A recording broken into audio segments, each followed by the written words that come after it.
Sisters, this is the last talk of the Household Leaders Training. By now, we have a pretty good idea of our roles and responsibilities in carrying out our mission. In the Handmaids of the Lord, our mission is mainly threefold.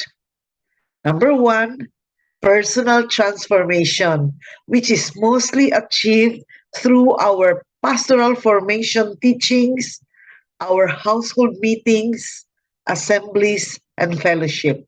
Then we have our evangelization, which is mostly carried out through the Christian life programs. And number three, wholehearted service to bring glad tidings to the poor, which is mostly carried out through our ANCOP programs and activities. Now, at the beginning of each year, the CFC leadership gives out the theme for the year, diba? There was a time that our theme was called to holiness. Then this year, our theme is Christ heals. Now, usually, the theme will give us the whole picture of the directions and plan which we are going to take in order to carry out the vision and mission of CFC.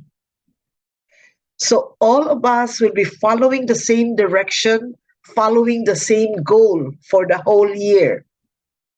Now, all of these directions and goals are geared towards the attainment of our mission commitment for evangelization, for personal transformation, and for wholehearted service to bring glad tidings to the poor.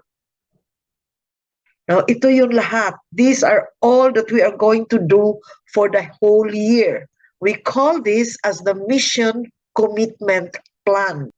Now, as this mission commitment plan is being cascaded to all members of the CFC community, including the family ministries, each one of us will also make our individual area plan in accordance with the mission commitment plan, so that all the members will be working together as a collective body to move in the same direction towards the attainment or the achievement of the same goals. This way, we will have a better collective result. At the end of the year, we measure our performance based on our mission commitment plan. How were we able to fulfill our plan for evangelization? How are we able to fulfill our plan for pastoral formation? How are we able to fulfill our plan for ANCOP? So this is what we want to measure at the end of the year. The measurement of how we are able to achieve our goals is called evaluation. And this is the topic that we are going to tackle this afternoon. One of the most challenging tasks we have as leaders is doing evaluation. Plans remain plans if we do not implement them, meaning that plans that are not being done remains to be a dream. So the success of implementing the plan depends on the work that we do to make the plan a reality. We commit ourselves to serve the Lord through the handmaids of the Lord, diba? So in Psalm 100, we sing joyfully unto the Lord, all the land, serve the Lord with gladness. Diba? We always say we serve the Lord with gladness. And when we serve with gladness, we give the best for the Lord and His people. God also desires that we perform well.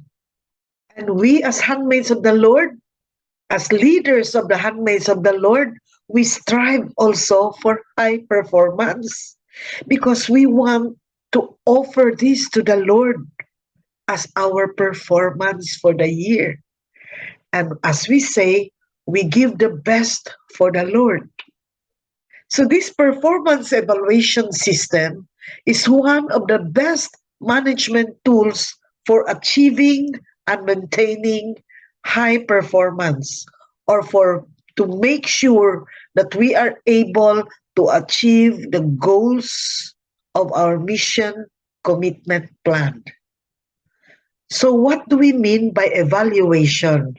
Okay, now it is a systematic determination of the merit, worth, and significance of a person or a program based on a criteria and evidence. Let us look at the keywords of the definition. First is, it is systematic. It means that there is a procedure for evaluation. It is not done arbitrarily. It is not done kasi gusto ko, because I just want to have an evaluation now. But there is a program, a procedure for evaluation, how to do it, when to do it, who will do it. Then, what do we want to measure? We want to measure the merit, the worth, or the significance of a person or an activity. So we want to evaluate, for example, a certain program. We have just finished, for example, the household leaders training. Then we are going to measure, are our leaders able to get the values, the learnings that we want to impart to them as leaders? Are they becoming a better leader to their members? So ito yung titingnan natin. So this is what we are going to measure. Then how are we going to measure it? We measure based on a criteria so that it will be more objective. So we have indicators. At titingnan natin, no? We want to see whether all of these indicators that we put in are measurable. So for example, how many household leaders training were we able to make for the whole year? And then if we are targeting, for example, 40 leaders who will finish the whole HLT program, how many leaders actually attended the household leaders training? Then we also measure the effectiveness and the impact of the program. So if there are 40 leaders who attended the whole HLT training, then we are going to see for the next year whether they have improved in their leadership skills based on what we taught them in the household leaders training. When we measure the effectiveness of the training, we measure how the participant is able to imbibe the teachings or the learnings, how the participants are able to apply the learnings, the principles, the virtues, the characteristics that we want them to imbibe. Have they imbibed it? That measures the effectiveness of the training. How do we measure the impact of the training? The impact is when this participant, this particular leader who participated in the household leaders training is able to imbibe the values, the learnings into their own personal transformation, and later impart this to their members, apply this to their members, and the members are able to imbibe whatever values, whatever learnings from this original participant. Now, this transformation of the members of this particular leader measures the impact of our training, meaning that we are able to train good leaders because we can see that she is already leading their members effectively. Okay. Now, how do we measure the effectiveness and the impact of the program? There are several ways, but for us to be able to be as objective as possible, we should have criteria and evidence. Ano ang gusto natin i-measure? Now, in the Couples for Christ, meron tayong quantitative measurement. Why do we need to measure? Yun ang question din. No? That's the question. Why do we need to measure? Now, the reason for that is because we want to maximize the experiences that we have for the whole year or for the whole program or for a particular activity, because we want to learn from the experience. Because remember, we want to give the best to the Lord. So we want to improve. And experience is a good teacher. We will be able to share the best practices. We will be able to share our successful elements in a particular service. Or the evaluation will tell us where we were not successful, where we made the mistake, so that we will not repeat the mistakes again. Okay? So, always remember that the purpose of why we want to evaluate is because we want to learn from the experience. It is not because we want to put down somebody who may not be performing well or to elevate somebody who is performing well. That is not what we want when we do evaluation in CFC. What we want is just to share experiences, to share lessons and best practices so that we can continuously improve in the way we serve the Lord.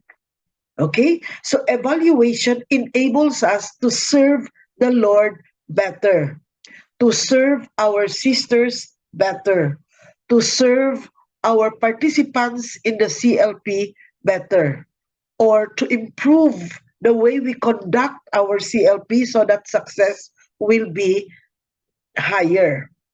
I think the best way to describe what our attitude should be when we are being evaluated is this explanation of the context of Christian evaluation. Always remember that we are one body, we have one goal, we follow the same directions, and our purpose is to serve God. And we are serving one God. So one body, one goal, one direction, serving one God. We are not graded based on our performance. The purpose of evaluation is to see the strengths and the weaknesses so that we will know who needs help and who can offer help. If there is a chapter that is already very good in the way they perform their covenant orientation, then this chapter will be able to help another chapter who may find it difficult to look for speakers or to look for team leaders to do it. So the idea here is cooperation rather than competition. If each one of us follow the same goal, we follow the same way, we help each other, since we are one body, it's not one sector against another sector or one cluster against another cluster. We help your cluster achieve your goal, and whenever we are able to achieve our goal, we help the other sectors achieve their goals also, because we are a member of one body serving the same God. Now, we have different gifts, we have different talents. And so, therefore, if somebody may not be good at certain areas, and here is another person who is good in that area, so this person can help the weaker one. But this weaker one may be stronger in another aspect. And that is when he can also offer help. Okay? So this is cooperation rather than competition. You know, I am a pharmacist, and in pharmacy, we call that synergy, synergistic result. Because if I am able to perform high, and this other person is able to perform high, if we join our forces together, the result will be even higher. That is what we call synergy. And always remember that what comes first is our relationship as sisters. So we are not going to be fighting against each other during the evaluation. It is not to compete which sector, which cluster, which chapter performs better. No. Our goal is to see where we can learn from each other, where we can learn from our mistakes, where we can help each other. Always remember, love is paramount. In Filipino, we call it magtutulungan, magtinabangay, no? Or otherwise, it is called bayanihan. Together, we achieve more. We reach our goals faster, with lesser effort, with lesser expense. This is the context of Christian evaluation. Remember, we said that evaluation follows goals, and then from the goal, we have a plan, and then from that plan, we're going to implement it. So, how are we going to evaluate? In order for us to be able to evaluate properly and objectively, there has to be parameters, criteria, evidence, correct? So, our main goal, remember, is always coming from the CFC leadership. They give us the direction, they give us the mission commitment plan. From that mission commitment plan, let's come down as a chapter or as a cluster or as a sector or as a province, and let us look at our goals. Okay? Now, in the mission commitment plan or MCP, there are goals. For example, for this year, if you remember, we have the expansion of the spirit, the enlargement of the heart, and the explosion of blessings. And then from there, we look at our goals. For example, looking at our mission, we say, what should be our goal for evangelization? And then there's a way by which we plan it out. Like we have pastoral formation, and there is a direction there for certain teachings that has to be done. For example, certain pastoral formation for leaders that should be done. So we are going to do that. FS1, FS2 for members, covenant orientation, for example, for members. So we put them in our plan, and as we said, how many covenant orientations are we going to do for the whole year? Then how many attendees, how many participants do we expect to attend this? That is part of our chapter plan. And then for ANCOP, so we plan out also for ANCOP, like AGW, how many members do we commit to participate in the AGW? How many scholars are we targeting for this year? And then we have plans for our tithe, we have plans for governance. And because we have all of these goals, we plan out now. For evangelization, for example, we say, okay, we are going to have 2 CLPs per chapter. How are we going to do this? Are we going to do it as one chapter, or shall we assign it to 2 units?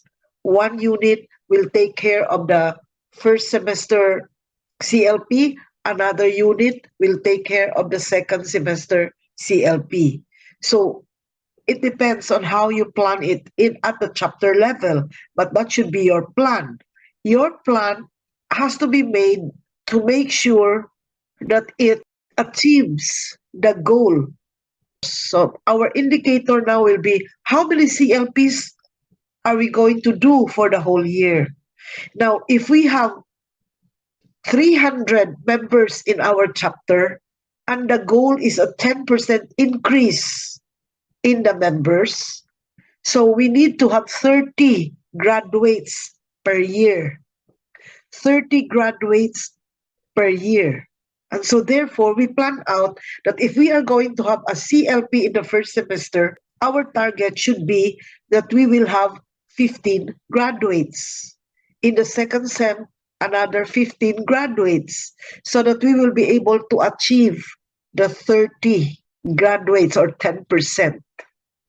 So that becomes now our indicator. The number of graduates is the indicator. Our target is 10% of the total membership. And then once we have all of these plans already, we are going to implement it. So how do we implement it? So we have the processes. What are the activities that we are going to do? So for example, when we have pastoral formation, what type of pastoral formation activities are we going to do? That is the plan. Okay, we're going to have FS1, we're going to have FS2. And then we go to how are we going to do it? Then we might say we do it as at the cluster level, or we are going to do it as a sector level. And then we will just take turns in assigning the team leader for the activity. And then from all of these plans and with all of the indicators, we are going to see the outcome. During our mid-year report, we look at our outcomes. How many CLPs were we able to do? Were we able to achieve 1 CLP per chapter?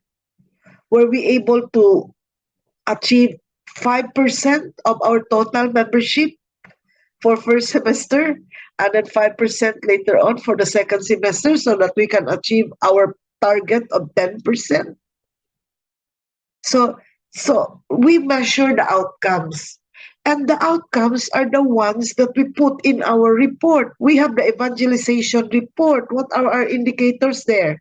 The number of CLPs, the number of graduates, transfers, how many members we were able to win back, and then the losses, how many died, how many transferred out, how many became inactive, so that we have the beginning balance and then we have the ending balance. That is how we evaluate. And then how many pastoral activities did we plan? How many were implemented? How many are left to be done in the second semester? And this evaluation is quantitative evaluation, meaning that we are counting numbers, quantitative. This is the report that we are going to send during our media report and our annual report. There is also another way of evaluating. No? While this is quantitative, we also have what we call a qualitative evaluation. Ano naman itong qualitative evaluation? This is the how. How did you do it? So when you have your covenant orientation, how did we do it? Where? Meaning you evaluate, was the venue good? Was the venue conducive to the participants? Is the speaker able to convey the message to achieve the goals for the teaching? How about the service team? Is the team leader prepared? How about the music ministry? Were they there? Were they able to give to contribute to a vibrant worship during the activity? So this is how. And usually the evaluation of the how is more, while we try to be as objective as possible, there is an element there of subjectivity. So that is the reason why, if we are the ones doing the evaluation, you have to make sure that we put in our heads the Christian context of evaluation, that love prevails. Now, we are not here in order to tell them where they made their mistakes. No. Again, we always want to convey the message that we are evaluating because we want the person to improve. So, for example, the team leader, you evaluate the team leader, you give her the good points, and then you give her points for improvement so that next time, if she is going to team lead again, then she will be a better team leader.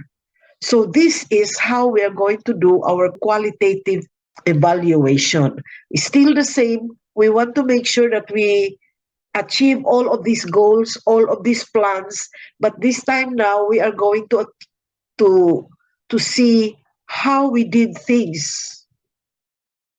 For example, if you have a good number of graduates in your CLP, let's try to evaluate how come you have a good number of participants. What was the reason of the success so that we can share it to others. Now, for example, here is another chapter with a very few participants. Then let us evaluate, why do you think are there only very few participants? So that next time they can have better number of participants in their next CLP. When we do our qualitative evaluation, what do we evaluate? We evaluate the program, the conduct of the activity, or one activity. Or if we have HLT, we have 16 activities for that because we have 16 talks. That's called a program. So after the 16 talks, let's sit down and evaluate. Are our leaders enthusiastic about the training? Were they there because they want to learn? Or they were there just because they are told to be there? So these are the things that we want to see. How about the service team? So necessarily, we are also evaluating our human resources, our sisters doing whatever task they are assigned to in the activity. So this is done through feedback, or this may be done through self-evaluation, or maybe it can be done through one-on-one. It's best to also have the evaluation for an activity right after the activity. If you are giving feedback, if you are the head making the evaluation to your member, then make sure that we are open, we are straightforward, we are honest, but we are respectful. And we always assure the person we are evaluating that this is done only for the improvement so that we can give the best service to the Lord the next time around. At the other end of the line, this one is I'm the one evaluating. But if you are the one being evaluated, what should be your attitude? If our leader is evaluating us, or other members of the team is evaluating us or evaluating the activity, we should not take it personally. No? So we should take the evaluation as a means for us to improve. It is a means for us to do better next time.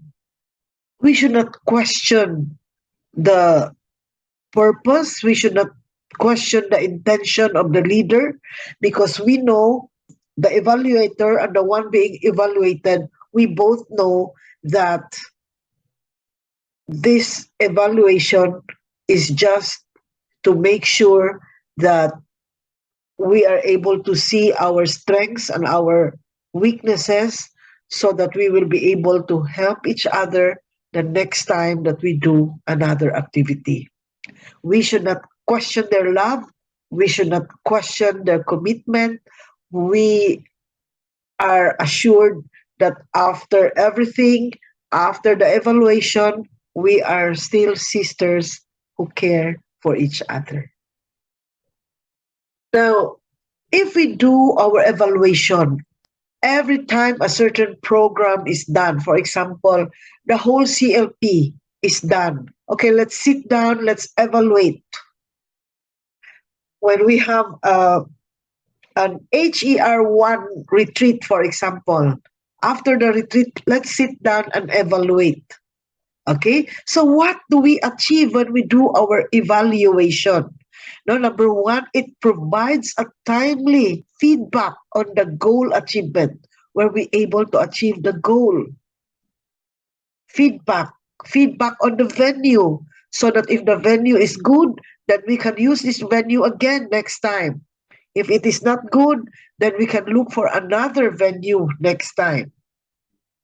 Then number two, we are able to identify problems and maybe propose solutions. So why are the participants not interactive? They are so passive. Then later on, we see the reason is because it is 1 o'clock in the afternoon of a whole day activity, and they are quite sleepy already after lunch. And so therefore, next time we say that, okay, next time we have to put in an icebreaker. See, so we are able to see the problem and then uh, make solutions right away, or so that next time this is what we are going to do.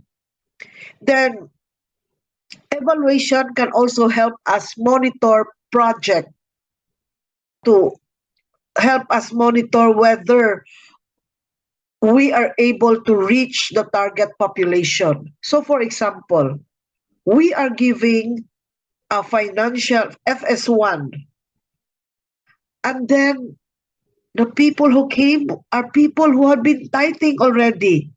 So these are not our target audience. No? We should have members who are non-tithers attend the FS1 training. If we have covenant orientation, for example, our target audience are the graduates of our CLPs of the previous semester or the previous year. Next is it measures the project and the people's efficiencies and suggests improvements. So, for example, there may be a certain activity where we spend a lot more money because we were not that prepared. And then we say that next time we should do this already so that we can save on the activity without jeopardizing the conduct of the activity. Diba? May mga ganyan eh. Kasi hindi tayo prepared. So we need to buy from here, buy from there, and so on. Whereas, if prepared tayo, then we should have bought whatever we have already at home. So, something like that. And then we are able to analyze the extent at which the goals, objectives, and the targets are achieved. So itong lahat, ito yung gusto natin malaman when we do our evaluation. These are the things that can give us an insight as to the strength, the weaknesses, the mistakes, the success of a certain program. Then included na yan the other resources, no? The human resources, meaning the members of the music team, the members of the activity team, the members of the service team, the members of the prayer warrior, and so on. So we can see how the dynamics of the activity is being done and how we can improve this if ever there is a room for improvement. We are moving in the same direction. So pag merong somebody who is no longer moving in the same direction, we pull them back so that we are on track again. So that is the purpose of evaluation. At the end of the year, we are more sure that we are able to hit our commitment, our targets, that we are able to hit our intangibles. Kasi ito measurable eh, di ba? How many graduates, how many loss, how many deaths, how much tithe, how many activities. Those are all measurable. You can count it. But there are intangibles. For example, How did the activity improve your relationship with each other, your closeness, your being sisters? How does it improve the dynamics, your teamwork?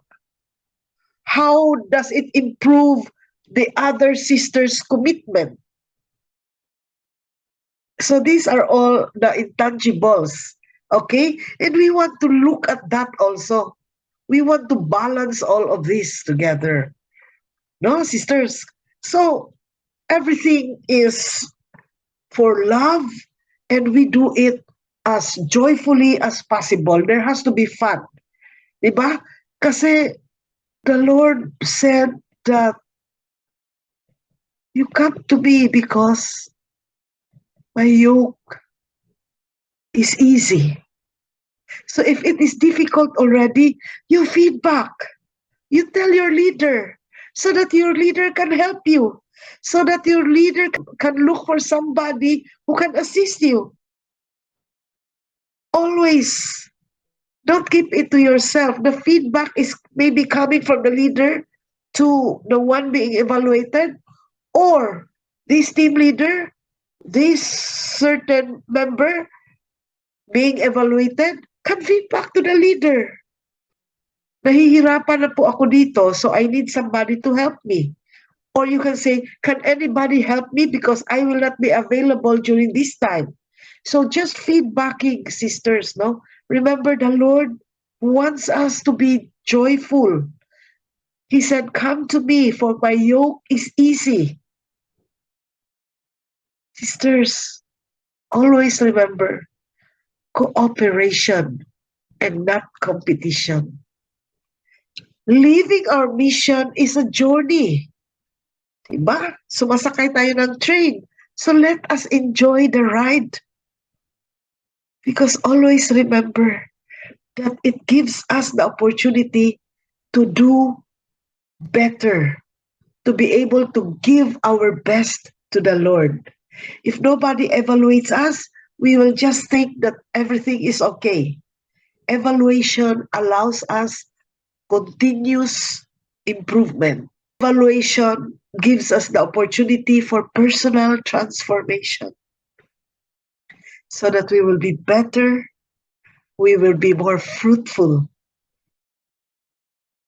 And I hope, sisters, that when you do all the evaluation that you need to do, you continue to be cheerful, you continue to be joyful, you continue to offer your effort, your service, the work of your hands to the Lord. God bless us all, sisters.